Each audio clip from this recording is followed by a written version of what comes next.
GEC Patan government engineering college Patan છે. એમાં તમારે બેટા GUJCET plus board through admission લેવું તો 95% સીટ્સ અવેલેબલ છે. જેડબલઈ મેન્સ થ્રુ 5% સીટ્સ અવેલેબલ છે.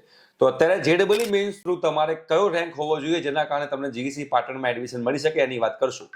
બેટા તમારે આખી engineering admission procedure free of cost બધી ઇન્ફોર્મેશન જોતી હોય તો સ્ક્રીન ઉપર એક નંબર છે, એ નંબર પર તમે મેસેજ કરી શકો છો. તો વોટ્સએપ કરશો તો અમારી ટીમ જે છે તમને લોકોને વોટ્સએપ ગ્રુપમાં એડ કરશે. બેટા જીઈસી પાટણમાં સિવિલમાં જવું હોય તો તમારો રેન્ક જે છે એ 4.5 લાખની આજુબાજુ હોવો જોઈએ, ઓલ ઇન્ડિયા રેન્ક. કોમ્પ્યુટર સાયન્સમાં જવું હોય તો 82,000 ની આજુબાજુ રેન્ક હોવો જોઈએ. ઇલેક્ટ્રિકલમાં જવું હોય તો તમારો રેન્ક જે છે 14 લાખની આજુબાજુ હોવો જોઈએ.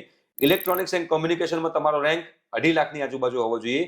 મિકેનિકલમાં તમારો રેન્ક 10 લાખની આજુબાજુ હોય તો જીઈસી પાટણ તમને લોકોને મળી જાય. અને હા, અગેન આ ગવર્મેન્ટ એન્જિનિયરિંગ કોલેજ છે બેટા, તો તમારે જેડબલઈ મેન્સ થ્રુ જવું હોય કે પછી તમારે ગુજકેટ પ્લસ બોર્ડ થ્રુ જવું હોય, તમારે એક જ ફોર્મ ભરવાનું છે, એસીપીસી. એની બધી ઇન્ફોર્મેશન તમને લોકોને જાગૃત આવાજ યુટ્યુબ ચેનલ પર મળી જશે. ઠીક છે, થેન્ક યુ.